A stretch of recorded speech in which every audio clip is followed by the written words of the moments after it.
mechanical choke cable, and you can see when you pull the little thing, this is the choke. So it basically restricts the airflow, and it has this little slot in there. So basically, when it restricts the airflow, it increases the vacuum behind the flap, sucks out more fuel in comparison to the air. So they call that rich. Too much fuel if it's warmed up, and it will smoke. But when you first start it, it needs that because it's cold. And when it's cold, the fuel needs to vaporize before it will burn. So when it's warm, it vaporizes just going through the carburetor because the carburetor's hot. But when it's cold, you need extra. And then when you open it, it's back to business as usual. Now you can see that little brass nubbin in there. That's the metering jet that I was telling you about, that the fuel gets sucked up and dispersed in the airstream. This flapper is the throttle valve. So when this is, go ahead and turn that fuel off for me, would you? So this is controlled by this little servo motor, and this is what either has it full throttle or kicks it back to a lower RPM when it's under 25% power draw. And this little motor will position the throttle. Now, the difference between this and the choke is this just shuts down fuel and air. It like restricts the opening. So the more it gets, the less goes through. But the fuel and air and the vacuum in the chamber is only affected by the amount that the airstream slows down. So when this slows the airstream down, less fuel, less air, idles down. Whereas this blocks the intake, so it increases suction in the venturi tube, sucking more fuel in versus the amount of air. Okay, long-winded explanation. Now our bowl comes off right here. And it's gonna, since I didn't drain it, it's going to release fuel because it's full right now.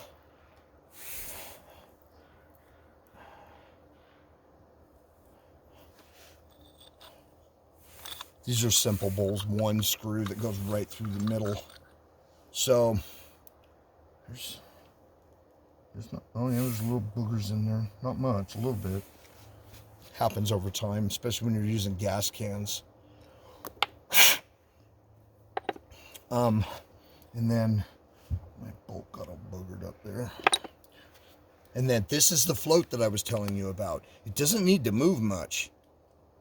So when it's up, it shuts the fuel off. When it goes down, the fuel fills the bowl. Boom, boom, boom. If this gets a hole in it, it gets full of fuel and it doesn't work anymore and fuel just pours out of the carb. And it's always in with just a teeny little pin right here. Here we go. That is held in by the bowl. So it can't go through the wall of the bowl. But once the bowl's out, you can just pull it out. And then the float detaches. And the thing that I just dropped right there is the needle valve, the shut-off valve. And I will now need to clean this. Drop it in the dirt. Yeah. So it's got that little rubber tip on it that seats against the brass orifice in there and shuts the fuel off. So the fuel comes right in here, right there, hangs a 90, and this controls it. Now these little... that little thing right there hooks over this so that when this float goes down, it actually pulls this plunger off the seat. So otherwise it might get stuck. So that makes sure it opens and closes with the float. And it's got these ridges that allow the fuel to flow by the plunger once the seal is open. Otherwise, it would seal it off if it was round. Okay, so now, that jet right there, see it in there, the brass jet? That's the main jet. That's what controls the main fuel flow amount versus the airflow. So, when we go up and out, like on a dirt bike that has a carburetor, the older ones that aren't fuel injected, or any engine, the jet is specific to a certain amount, a density of air. So when we come up to when I used to take my dirt bike up to 5,000 feet from sea level, I would rejet it. I had a whole little container of different size jets, and the one I used for 5,000 feet was a little bit smaller. That way, less fuel because the air was less dense. Okay, that screwdriver doesn't fit in there. We'll try this one. And these usually aren't seated terribly tight, so you shouldn't. Yeah, there we go. This, when there's no fuel delivery, but there's fuel in the bowl, this is usually the culprit. The jets, it's only a certain size, so if any kind of crap gets in there, it won't flow fuel. So I try not to disturb it so that I can look through it and see. That's the thing the jet seats against. So that hole right there is as big as the biggest jet you can put in there. So it only provides a seating surface, not any kind of restriction. That's basically the other end of this little nub that comes up inside the carburetor. So now we look through this. Oh, guess what? No light at all. Now, one thing you want to be very careful of with jets, more important on a diaphragm carburetor, but still important, is reaming it out with anything metal or file or even a pipe cleaner that has that metal spiral, because you change the dynamics of the inside of this very smooth, precisely sized bore. So if you do clean it out, you want to use something that is such that it is not going to, I don't think this will fit, but I'm curious now. Let's see. Nope. Well, we'll do the next best thing. So it went in this way, so I'm hoping.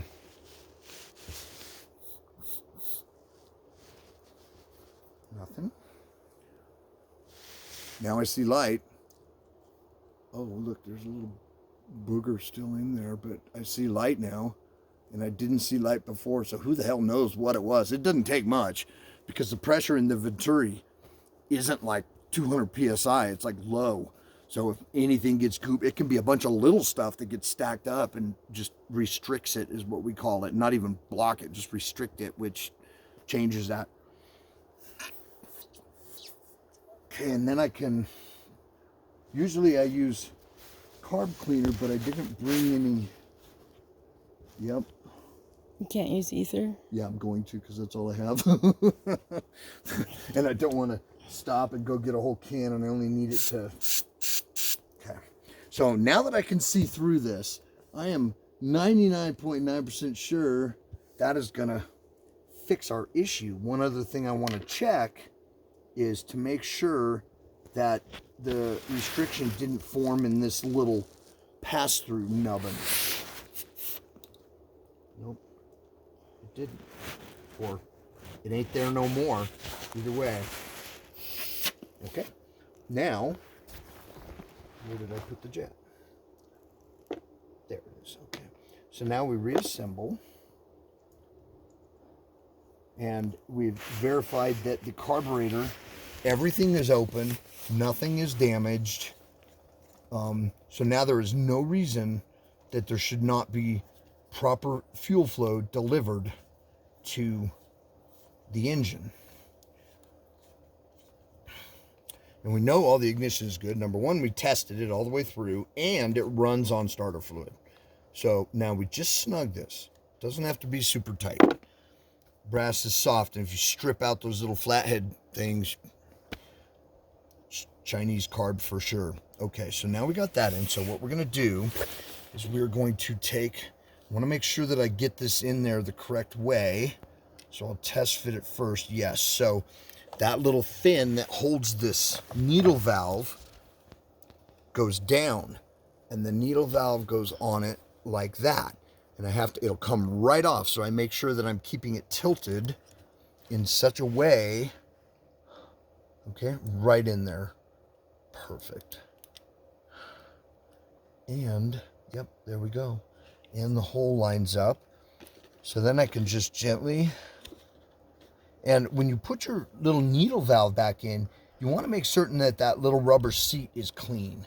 Because if something gets in there, it is going to not seal correctly, and the fuel flow will not stop, and there's an overflow, which is this. So if the fuel gets too high in the bowl, it will start coming out the overflow, or it will just pour right out that little jet into the venturi of the carb and just pour out the air intake.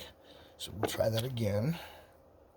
Oftentimes a little teeny pick-awl will be useful for this to line up the hole before you try to put the pin in. It's usually pretty easy. I'm just fumbling it a little bit. Okay, so we'll do this again.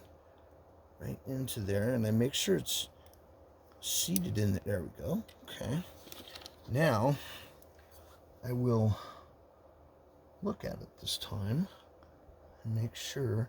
There's usually a teeny little taper on the end of this pin that helps us get, there we go. Yep, okay, good. Now, we'll test function. There's the spring. Yep.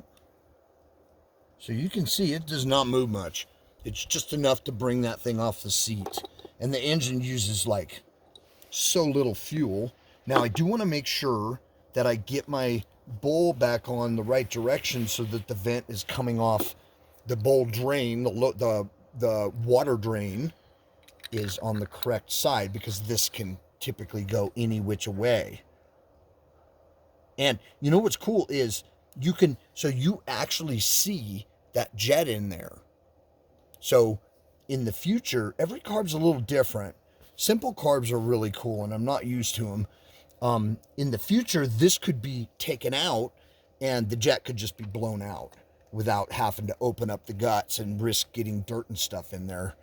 Okay, so this is another one. Oh, one thing we do need to check while we have this off is to make sure that this O-ring, black O-ring that runs around here, is in position properly and not broken, because if we don't, or it comes out a little bit, it'll get pinched and the bowl will leak. And you notice in there's a couple little black dots. That's where water sat and corroded the aluminum a little bit, but there's no goobers in there that are going to end up plugging our jet. Okay, so now we thread this back in here, gasket on the bolt so the fuel doesn't come out. That hole, the bolt seals it. Okay, and once again, this one needs to be fairly snug, but you got to remember that it's a steel bolt threading into an aluminum post, and we don't want to strip that aluminum post out.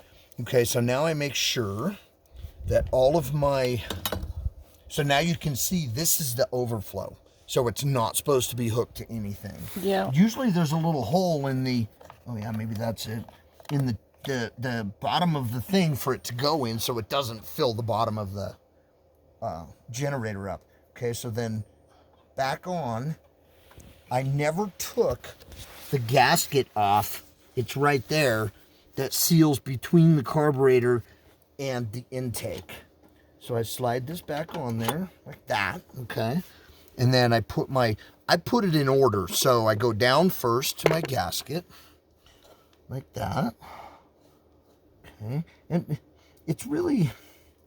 they're really delicate, and it's a bitch if you break it. You can get around it with like some sealant or something if you need to get back up and running, but it's nice to have the gasket proper. It just really makes things clean and easy. Okay, then this, and then our pressure plate that makes sure that this black plastic, which is flexible, seals solidly against the metal intake.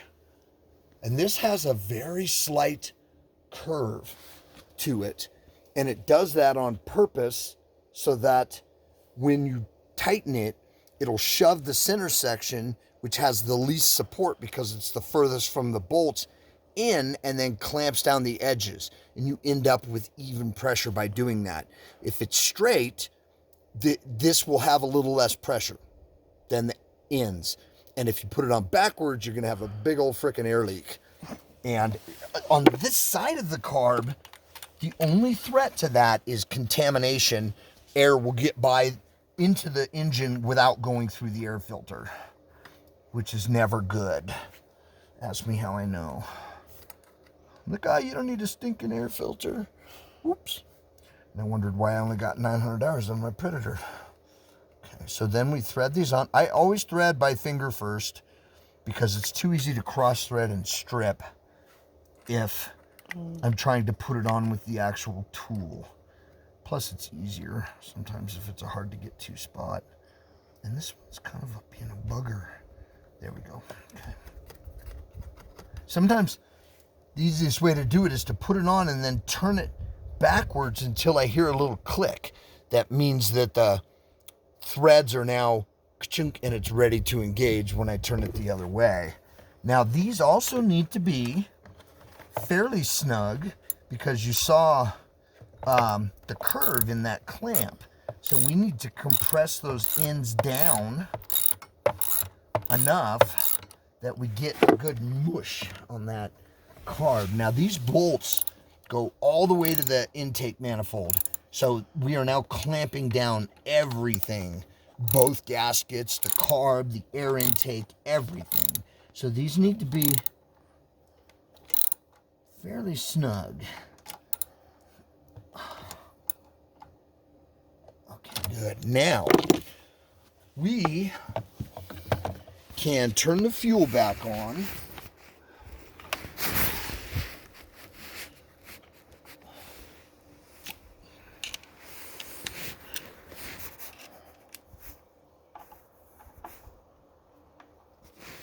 Okay, we got good flow. All right. So we'll give that just a second to fill up the bowl. It doesn't take very long. And we'll make sure that we don't get any overflow. It'll either come out that little clear overflow tube, or sometimes it'll run right out the bottom of the Venturi into the air box.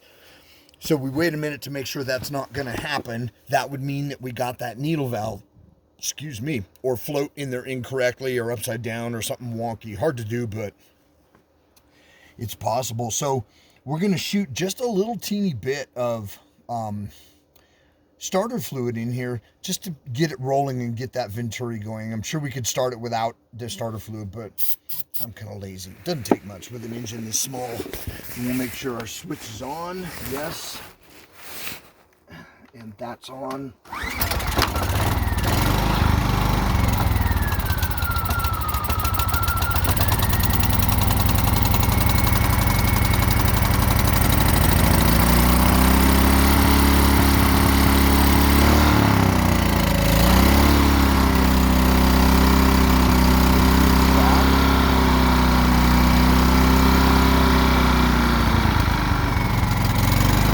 Puts it in economy mode.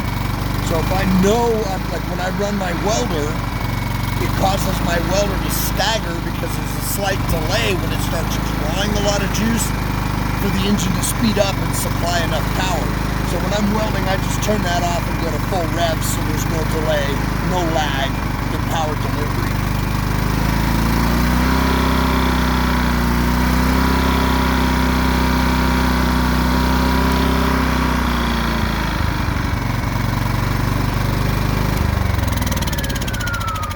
About it. Yeah.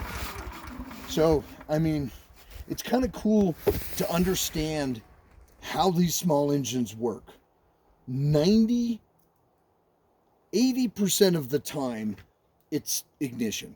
It's electrical. That's just, I read somewhere a long time ago that that's how it was, and that's been my experience. Cars, anything. New cars, it kind of could be anything, but I always check to see if there's a spark.